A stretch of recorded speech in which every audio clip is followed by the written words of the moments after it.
अगर आप भी दिल्ली इंटरनेशनल एयरपोर्ट से फ़र्स्ट टाइम ट्रैवल कर रहे हो तो आप भी काफ़ी ज़्यादा कंफ्यूज होंगे, क्योंकि काफ़ी ज़्यादा कन्फ्यूज़न इसलिए हो जाती है कि टर्मिनल 3 के बाहर जो ऑफिसर खड़े हैं उनको क्या डॉक्यूमेंट्स दिखाने हैं, लगेज कहाँ पर ड्रॉप ऑफ करना है, फ़्लाइट का स्टेटस कैसे चेक करना है, गेट्स कहाँ पर हैं, इमिग्रेशन में क्या क्या डॉक्यूमेंट्स दिखाने होते हैं और सिक्योरिटी चेक इन में क्या क्या होता है।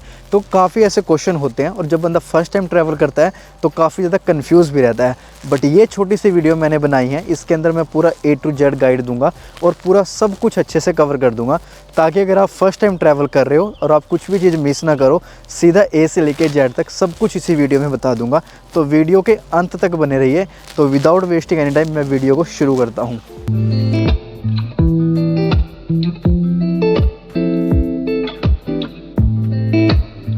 फाइनली हम पहुंच चुके हैं दिल्ली एयरपोर्ट पे। जैसा मैंने वीडियो में बोला है, टर्मिनल 3 से लेकर मैं जब तक आपको आपका लगेज रिसीव नहीं होता, इसके बीच में जितने भी स्टेप्स होते हैं मैं सारे आपको वन बाय वन क्लियर करा दूंगा। स्पेशली उन लोगों के लिए काफ़ी डिफ़िकल्टी आती है जो first time as a international student या first time as a international travel करते हैं।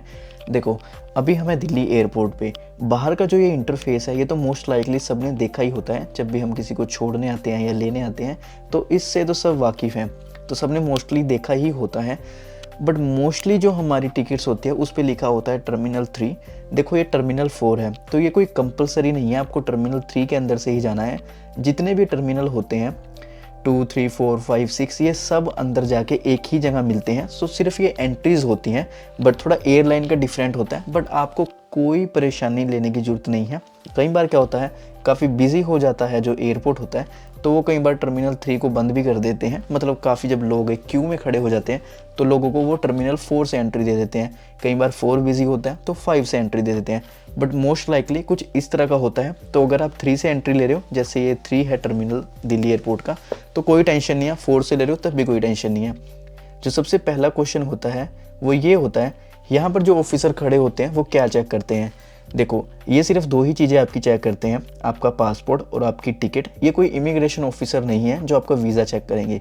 जैसे जो मेरे पीछे लड़का खड़ा था वो वीज़ा भी दिखा रहा था, तो मैंने उसको बोला, मैं कि ये वीज़ा नहीं चेक करते, ये सिर्फ चेक करेंगे आपका पासपोर्ट। पासपोर्ट पे आपका नाम देखते हैं, आपकी फ़ोटो मैच करते हैं, टिकट पे आपकी डेट और नाम देखते हैं, बस ये सब चेक करते हैं। इसके बाद आप जैसे ही ऑफिसर से अपनी जो ये वेरिफिकेशन कंप्लीट करवाते हो पासपोर्ट की और अपने टिकट की, उसके बाद आप अंदर चले जाते हो।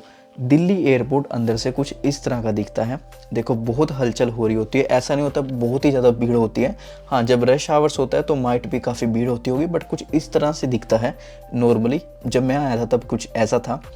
सामने जो आप स्क्रीन देख रहे हो, इस पर आपने सामने जाना है, अपनी टिकट पे आपने फ़्लाइट चेक करनी है और साथ के साथ आपने ये भी चेक करना है किस एयरलाइन से आपकी फ़्लाइट है। आपकी जो एयरलाइन हो सकती है, एयर इंडिया हो सकती है, सिंगापुर हो सकती है, एयर न्यूजीलैंड हो सकती है, एमिरेट्स, तो जितनी भी एयरलाइंस हैं आप डिफरेंट तरह की होती है। आपने अपनी टिकट पे सिर्फ ये चेक करना है किस एयरलाइन से है। उसके आगे कोई नंबर भी लिखा होता है, जैसे AI308 या फिर JQ254, ऐसे करके आप इस स्क्रीन पे चेक कर सकते हो भी आपको किस काउंटर पे जाना है। अगर आप ध्यान से देखो तो ऊपर काउंटर्स लिखे हुए हैं ABCD और राइट साइड में है EFGH, तो वहाँ पे सिर्फ ऐसे काउंटर लिखा होता है भी आपने किस काउंटर पे जाना है। अगर आपको फिर भी समझ नहीं आता तो आपको टेंशन लेने की ज़रूरत नहीं है। पहले आपने दिल्ली एयरपोर्ट अच्छी तरह से अंदर घूमना है, कहाँ पर क्या कुछ है थोड़ा बहुत आपको पता भी होना चाहिए और आपको आइडिया भी होना चाहिए कहाँ पर क्या कुछ है या कैसे है। ठीक है, आप किसी भी काउंटर पर जाकर अपनी टिकट दिखा के या किसी भी जिसने वहाँ पे ID डाल रखी है, वैसे मोस्ट लाइकली सब ने वहाँ पर जो एक ID होती है वो डाल रखी होती है, जो भी वहाँ काम करता है, आप किसी से भी पूछ सकते हो। तो सिंपली आपने उस काउंटर पे जाना है और अपना जो लगेज है वो आपने वहाँ ड्रॉप ऑफ कर देना है। तो जैसे ही आप अपना लगेज ड्रॉप ऑफ कर देते हो तो आपको वो एक बोर्डिंग पास दे देते हैं। जैसे ही आपको बोर्डिंग पास मिलता है ना, अब आपकी टिकट का जो काम है वो बिल्कुल ख़त्म हो चुका है। बोर्डिंग पास पर आपका टाइम लिखा होता है, किस टाइम आपको वहाँ पर जाना है अपने गेट पर, गेट नंबर लिखा होता है। बट उससे पहले आपको इमिग्रेशन और सिक्योरिटी चेक इन से जाना होता है। तो आप जो मेरे सामने देख रहे हो इंटरनेशनल डिपार्चर, ये होता है, आपको यहाँ से अंदर जाना पड़ता है। काफ़ी लोग कंफ्यूज होते हैं कहाँ से नहीं। जैसे ही आपको बोर्डिंग पास मिलेगा, टिकट का काम ख़त्म हो चुका है, अब आपको अपनी इमिग्रेशन और सिक्योरिटी चेक इन करानी है। तो आप जो सामने देख रहे हो इंटरनेशनल डिपार्चर, अब आपने यहाँ से अंदर जाना है। यहाँ पर सिर्फ आपके पास आपकी टिकट होगी, वीज़ा होगा और आपका जो कैबिन बैगेज है वो होगा। 3 चीज़ें सिर्फ होती है। जब आप अपना बैगेज ड्रॉप ऑफ करते हो तो आप उनसे विंडो सीट के लिए रिक्वेस्ट भी कर सकते हो, मोस्ट लाइकली वो दे ही देते हैं। बट अगला जो प्रोसेस है वो ये है, अब आपके पास बोर्डिंग पास है, आपके पास 7 kg का जो आपका कैबिन बैगेज है वो है, और आपके पास आपका वीज़ा है। तो फर्स्ट स्टेप क्या करना है, आपने इसमें अंदर जाना है इंटरनेशनल डिपार्चर में, और लाइन में लग जाना है। जैसे सारे लोग ऐसे लाइन में लगे होते हैं तो आपने लाइन में लग जाना है। जैसे ही इमिग्रेशन ऑफिसर आपको बुलाएगा आपने जाना है, आपने उनको अपना पासपोर्ट देना है, अपना वीज़ा देना है, अगर वो मांगते हैं तो अपना बोर्डिंग पास देना है। वो बेसिक से आपसे क्वेश्चन पूछेंगे, आपकी फ़ोटो लेंगे। क्वेश्चन मैंने लास्ट वीडियो में ऑलरेडी क्लियर कर दिए हैं किस तरह के क्वेश्चन वो पूछते हैं, बड़े बेसिक्स होते हैं। बट आपकी फ़ोटो लेंगे, और फ़ोटो लेने के बाद यहाँ पर आपका जो इमिग्रेशन प्रोसेस है वो कंप्लीट हो जाता है। जैसे इमिग्रेशन प्रोसेस कंप्लीट होगा, यहाँ पर एक ही एग्ज़िट है तो वो आपको बताएंगे भी यहाँ से चले जाओ। जैसे ही आप अंदर जाओगे, इसके बाद जो प्रोसेस होता है वो होता है आपका सिक्योरिटी चेक इन का। तो आप यहाँ ध्यान से देख सकते हो, ये है security check in Delhi airport का। ये जो ट्रेज होती हैं, इन ट्रे में आपने अपना सारा जो इलेक्ट्रॉनिक आइटम्स है वो सारी निकाल ली हैं। आपका फ़ोन भी हो गया, आपका एयरपोर्ट्स हो चुके हैं, हेडफोन्स हो चुके हैं, ईयरफोन्स हो चुके हैं, कैमरा हो चुका है, कोई वायरलेस चीज़ है, जितना भी इलेक्ट्रॉनिक आइटम्स है वो सारा का सारा आपने इन ट्रे में निकालना है।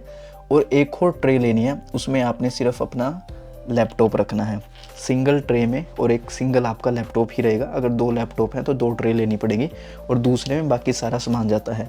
बट आपको अपना पासपोर्ट और बोर्डिंग पास अपने पास ही रखना है, वो आपको इसमें नहीं रखना।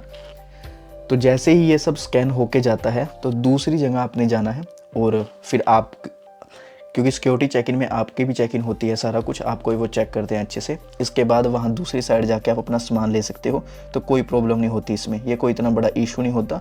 बट इसमें थोड़ा टाइम वेस्ट ज़्यादा होता है, सारा सामान निकालना फिर दोबारा उस साइड पैक करना। तो ऐसे करके जैसे आप वो क्लियर करते हो तो आप पहुँच जाते हो दिल्ली ड्यूटी फ्री में। तो यहाँ पर आप अपना गेट चेक करते हो, बोर्डिंग पास पर गेट नंबर लिखा होता है, ऊपर आप देख सकते हो। जैसे ही ये आप इसमें से जाओगे, ऊपर आप गेट देख सकते हो 1 से लेकर 26 तक राइट साइड में है या लेफ़्ट साइड में है। बट आप ऐसे ही चलते जाओ, ये आपको कहीं ना कहीं लेके ही चला जाएगा। आपको यहाँ टेंशन लेने की बिल्कुल भी कोई ज़रूरत नहीं होती, बस अपने गेट नंबर पर ध्यान रखना। ये तो आपको रास्ता होता है जो आपको ड्यूटी फ्री से लेके जाता है किसी भी एयरपोर्ट से, ताकि आपको अगर कुछ परचेज़ करना है, आपको कुछ ख़रीदना है, कोई शॉपिंग करनी है, कोई सामान वैसे पसंद है या देखना है, ताकि आप इनके बीच में से होके जा सको। देखो एक ही रास्ता है, तो कोई कंफ्यूज होने वाला यहाँ तो कोई भी सेंस भी नहीं बनता। या वैसे भी एक ही रास्ता है, आपको सिर्फ लोगों को फॉलो करना है या रास्ते को फॉलो करना है, और कुछ भी नहीं। जब हम लास्ट में पहुँच जाएंगे तब वहाँ जाके आपको जो गेट्स वगैरह है, जो गेट है वो आपको देखने हैं। आपको कौन से गेट पर जाना है, आपको 15 नंबर गेट पे जाना है, 14 नंबर गेट पे जाना है या 13 नंबर, वो आपको लास्ट में जाके चेक करना है। बट यहाँ आप अच्छे से घूम सकते हो, कोई सामान आपने परचेज़ करना है कर सकते हो। अभी मैं क्या करता हूँ, वीडियो को थोड़ी सी फास्ट फॉरवर्ड कर देता हूँ ताकि ये सब जल्दी चला जाए, क्योंकि ड्यूटी फ्री जो होती है वो काफ़ी बड़ी होती है। एयरपोर्ट वैसे भी काफ़ी बड़ा होता है, आप थक जाते हो।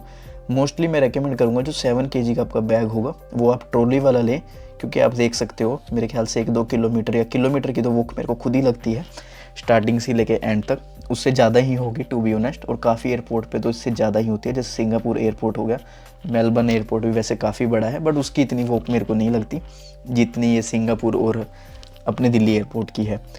तो बेसिकली इसी मैं रेकमेंड करता हूँ सबको 7 kg का जो ट्रॉली वाला बैग होता है वो यूज़ करें, तो वो ज़्यादा ईजी होता है ना। और अब आपको पासवर्ड का भी बता देता हूँ। वाईफाई काफ़ी लोगों को ना, जैसे मैं जाता हूँ तो मेरे पास इंटरनेशनल नंबर होता है, तो मैं वाईफाई नहीं कई बार कनेक्ट कर पाता, तो अपना जो मोबाइल डाटा है वो कनेक्ट नहीं कर पाता। बट एयरपोर्ट पे वाईफाई होता है। सिंपली आपने क्या करना है, अपना जो पासपोर्ट होता है वो स्कैन करना है यहाँ पर, और आपको वहाँ पर वाईफाई का पासवर्ड मिल जाता है। तो यूज़र नेम और पासवर्ड मिल जाता है, उससे आप अपना फ़ोन कनेक्ट कर सकते हो। अब काफ़ी लोग ये क्वेश्चन भी पूछते हैं जो फूड आउटलेट होते हैं वो कहाँ पर होते हैं। देखो जब आपका ये सारा प्रोसेस हो जाता है, जैसे ही आप दिल्ली एयरपोर्ट में अंदर आ जाते हो, अपना लगेज वगैरह ड्रॉप कर देते हो, ठीक है, अपनी जो इमिग्रेशन चेक इन है वो कंप्लीट कर देते हो, अपना जो सिक्योरिटी चेक इन है वो कंप्लीट कर देते हो। उसके बाद जब आपका जो सारा ड्यूटी फ्री होता है वो सब कंप्लीट हो जाता है, उसके बाद ही आपका फूड कोर्ट आता है। काफ़ी लोगों ने मेरे को पूछा भी था फूड कोर्ट कहाँ पर होता है, तो ये होता है फूड कोर्ट, अभी आगे आपके सामने आ जाएगा। बट ज़्यादा खाना मत खाना, मतलब मैं पर्सनली आपको रेकमेंड करूँगा, क्योंकि फ़्लाइट में भी आपको काफ़ी खाना मिलता है और अगर आप ज़्यादा खाना खाओगे तो एक थकावट सी हो जाती है, क्योंकि चलना भी काफ़ी पड़ता है, तो उस हिसाब से आप अपना देख कर खाना। बट एनीवे, यहाँ पर आपको सब कुछ आपका क्लियर हो चुका है, सारा सब आपको इमिग्रेशन का पता लग चुका है, सिक्योरिटी चेकिंग का पता लग चुका है, फ्री वाईफाई का आपको पता लग चुका है। अगर आपको ड्यूटी फ्री से कुछ शॉप करना है तो वो कर सकते हो। अब आपको मैं फूड कोर्ट लेके चलता हूँ। तो ये स्टेयर्स ऊपर जाती हैं फूड कोर्ट की, आपको इजीली साइंस मिल जाएंगे। और देखो, एक ही रास्ता होता है, कोई आप कहीं पर भटक भी नहीं सकते, कहीं आप कंफ्यूज नहीं ज़्यादा हो सकते, एक ही रास्ता आपको एंड तक लेके जाता है। ये मैं ऊपर ले जाके इसलिए दिखा रहा हूँ क्योंकि आपको थोड़ा फूड कोर्ट का ही पता लग जाएगा। अब आप सोचते हो मेरे को किस टाइम पहुँचना होता है, जो गेट होता है, देखो वो सारा कुछ आपका जो बोर्डिंग पास होता है उस पे लिखा होता है, उस पे टाइम लिखा होता है भी आपको 12:10 तक इस गेट पर पहुंचना है, तो आपको उसी टाइम तक पहुंचना है, उससे पहले वो एंट्री नहीं देते आपको फिर नहीं बाहर बैठना पड़ता है।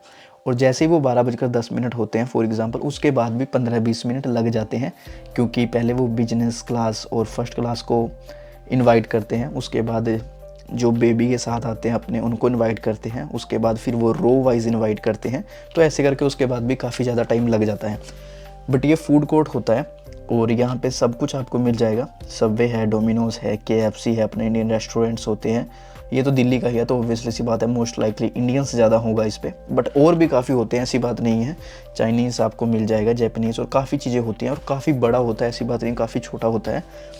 वाईफाई आपका कनेक्ट होता है तो आप अच्छे से यहाँ पर बैठ के खाना खा सकते हो, बट काफ़ी एक्सपेंसिव होता है, बहुत ही ज़्यादा एक्सपेंसिव होता है दिल्ली एयरपोर्ट पे, या मैं बाकी एयरपोर्ट्स की भी बात करूँ तो ये मैं पहले ही क्लियर कर रहा हूँ। अगर आप पूछो तो मेरे को जहाँ तक याद है, मैंने एक चाय पी थी, मैं थोड़ा काफ़ी लंबा ट्रैवल करके आया था टू बी ऑनेस्ट, और ये मेरी सेकंड फ़्लाइट थी दिल्ली एयरपोर्ट से मेलबर्न तक। तो मैं काफ़ी टायर्ड हो चुका था जो मेरी पहली फ़्लाइट थी उससे, और ट्रैवल करके भी, उससे पहले भी ट्रैवल करके आना पड़ता है। तो ये जो चाय का कप था मुझे लगता है 200 रुपये का आया था, 192 पता नहीं 194 का था ये, बाकी वो टैक्स वगैरह लगा के इनका 199 कुछ बने थे, 199.40, बट उन्होंने राउंड फिगर करके 200 रुपये ले लिए थे इस चाय के। बट एनीवे, इस तरह का होता है फूड कोर्ट। उसके बाद जो भी गेट नंबर था, मेरा 17 गेट नंबर था, तो मैं अपने गेट नंबर के बाहर बैठ चुका था। तो मैं पूरे टाइम पे आया था, फिर भी आपको 10-15 मिनट बैठना ही पड़ता है, बट इतनी लंबी लाइन लग जाती है जब वो आपको रो वाइज बुलाते हैं। और अंदर से बाथरूम बड़ा छोटा सा होता है, बट काफ़ी चीज़ें आप नई एक्सपीरियंस करोगे, काफ़ी मज़ा भी आता है जब फर्स्ट टाइम फ़्लाइट एक्सपीरियंस होता है। और एक अंदर से ना एक्साइटमेंट भी होती है। फ़्लाइट में ही आपको ये डिक्लेरेशन फॉर्म मिल जाता है, और मैं इसको बता देता हूँ कैसे फिल करना है। देखो, बड़ा सिंपल सा होता है ये डिक्लेरेशन फॉर्म फिल करना। ये आपको फ़्लाइट में ही मिल जाता है, अगर आपको ये फ़्लाइट में नहीं मिला तो भी आपको टेंशन लेने की ज़रूरत नहीं है। जैसे ही आपकी फ़्लाइट लैंड करती है और जैसे ही आप वॉक आउट करते हो एग्ज़िट की तरफ, तो वहाँ भी रखे होते हैं ये सारे डिक्लेरेशन फॉर्म्स, तो आपको टेंशन लेने की कोई ज़रूरत नहीं है। अगर आपने मिस कर दिया फ़्लाइट में, आपके पास पेन नहीं है, तब की बात है ये। तो मैं आपको इसमें बेसिक सी चीज़ें बता देता हूँ, बाकी तो आप सब लोग खुद फील ही कर लोगे इसको, डिक्लेरेशन को। कुछ नहीं समझ आता तो उसको येस या नो मत करना, उसको खाली छोड़ देना। और इमिग्रेशन ऑफिसर को आपको आप इमिग्रेशन ऑफिसर को बता देना भी मेरे को ये समझ नहीं आया, तो वो भी वहाँ भी आपकी हेल्प कर देंगे। काफ़ी अपने इंडियंस बंदे भी होते हैं, वो भी हेल्प कर देते हैं, तो कोई टेंशन लेने की ज़रूरत नहीं है। और सब कुछ डिक्लेयर कर देना, कोई प्रेशर मत लेना, खाना लेके आयो, दवाई लेके आयो, पैसा लेके आयो, सब कुछ डिक्लेयर करो। देखो, इसमें सिंपल सा आपने फ़्लाइट नंबर लिख देना है, अपना पासपोर्ट नंबर, फैमिली, ये तो सब नॉर्मल सी चीज़ें हैं। ऑक्यूपेशन और जॉब में मैं आपको बता देता हूँ, आप अगर स्टूडेंट जा रहे हो तो स्टूडेंट लिख देना, अगर आप कोई जॉब करते हो तो इसमें जॉब कर देना। फुल कॉन्टैक्ट एड्रेस अपना लिख देना, अगर आप नए जा रहे हो तो आपके किसी फ्रेंड का एड्रेस है तो वो लिख देना, इसमें आपकी ईमेल और आपका फ़ोन नंबर आ जाएगा। तो ये तो बड़ा सिंपल सा है, इसमें आपकी ही इन्फॉर्मेशन चाहिए उनको। दूसरे पे ये आ जाता है, इसमें आप लिख सकते हो जहाँ पर आपने किस कंट्री में सबसे ज़्यादा टाइम स्पेंड किया है, इंडिया में किया है या कहाँ भी किया, किस रीज़न से आप जा रहे हो, अपने दोस्त से मिलने जा रहे हो, एजुकेशन या स्टूडेंट वीज़े में एजुकेशन आ जाएगा, या अदर्स में जा रहे हो, which country will you mostly live in the next 12 महीने से ज़्यादा किस कंट्री में आप रहोगे। जैसे आप तो न्यूजीलैंड जा रहे हो, ये न्यूजीलैंड का डिक्लेरेशन फॉर्म है, तो न्यूजीलैंड लिख दो, ठीक है। हाउ लॉन्ग, कितने टाइम का आपका वीज़ा मिला है, आप यहाँ पर लिख सकते हो इतने टाइम का आपको वीज़ा मिला है। तो अभी छोटी चीज़ें हैं, कोई ज़्यादा बड़ी बात नहीं है, ये आप लिख सकते हो। तो जो नंबर 5 है और नंबर 6 है, ये आप बड़े ध्यान से पढ़ना।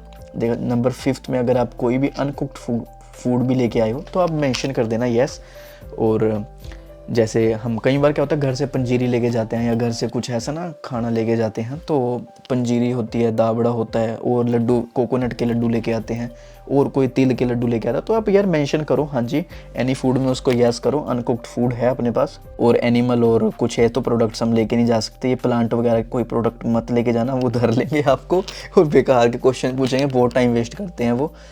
तो इस तरह का कोई मत लेके जाना, अपना नॉर्मली खाना लेके जाना जो होता है ना, कोई लेंटिल्स वगैरह या कोई पत्ते पुद्दे वेजिटेबल्स वगैरह ऐसा कुछ मत लेके जाना। वो चीज़ लेके जाना जो काफ़ी लंबे टाइम तक आप प्रिजर्व कर सकते हो खाने में भी, ठीक है। अगर आपके पास $10,000 से ज़्यादा हैं तो वो भी आप मेंशन कर सकते हो इसमें, बट ये बड़े बेसिक से क्वेश्चंस होते हैं, इसको आपको यस नो करना है, ये तो आप इजीली कर सकते हो। तो मेरे मोस्टली सारे नो ही होते हैं, कोई 1-2 ही यस होता है, बट इस तरह से फिल करना है। लास्ट में जाके आपने साइन कर देने हैं और डेट लिख देनी है। कुछ नहीं समझ आता अगर आपको तो आप उसको खाली छोड़ सकते हो, ऐसा नहीं आपको ने फोर्सफुली उसको फिल ही करना है। आप इमिग्रेशन ऑफिसर को जाके बोल सकते हो कि मेरे को ये समझ नहीं आया, तो वो आपको बता देते हैं। या आपके साथ कोई इंडियन बंदा होगा उससे भी आप पूछ सकते हो, लोग हेल्प कर देते हैं, कोई इतना टेंशन लेने वाली बात नहीं है। तो ऐसे करके आपका डिक्लेरेशन उसमें ही कंप्लीट हो जाएगा फ़्लाइट के अंदर ही। और अब बारी आती है आपकी जो लगेज की है। काफ़ी लोगों को ये डाउट रहता है लगेज कहाँ मिलेगा। देखो फ़्लाइट में ही वो अनाउंस कर देते हैं आपको आपका जो लगेज होगा वो किस नंबर पे मिलेगा। अगर आपको फिर भी कन्फ्यूज़न रहती है तो सारे लोग देखो फ़्लाइट के बाद सब लोग लगेज लेने ही जाएंगे, तो आपको उनके पीछे पीछे हो जाना है। नहीं समझ आता एयरपोर्ट पे जितने भी लोग होते हैं जिन्होंने आईडी कार्ड डाले होते हैं आप उनसे पूछ सकते हो, लोग सारे हेल्प कर देते हैं। बट मोस्टली फ़्लाइट में ही बोल देते हैं भाई आपका नंबर 3 पे आपका लगेज आएगा। तो ऐसे करके ये आपकी full guide A to Z complete हो जाती है टर्मिनल 3 से लेके आपके लगेज तक। और उम्मीद करता हूँ ये वीडियो आपको अच्छी लगी होगी, क्योंकि मैंने इसमें अच्छे से हर चीज़ आपको एक्सप्लेन कर दिया है। अगर आप फर्स्ट टाइम ट्रैवल कर रहे हो तो थोड़ा कॉन्फिडेंट होकर ट्रैवल करना और ये वीडियो अपने फ्रेंड्स के साथ ज़रूर शेयर करना। मैं उम्मीद करता हूँ आपको ये वीडियो काफ़ी अच्छी लगी होगी। वीडियो अच्छी लगे तो लाइक कर देना, चैनल को सब्सक्राइब कर देना, कुछ भी क्वेश्चन है तो कमेंट कर देना। वैसे मैं और वीडियोस बनाना चाहता हूँ, बट अभी जो है मौसम यहाँ पर ठीक नहीं है, पूरा दिन बारिश रहती है, अभी भी बारिश हो रही है। जो वेदर है काफ़ी ज़्यादा क्लाउडी रहता है, तो उतनी लाइट वगैरह भी नहीं आ पाती, तो बट फिर भी मैं ट्राई कर रहा हूँ। और thank you so much for watching the video, और मैं मिलता हूँ आपको नेक्स्ट वीडियो में।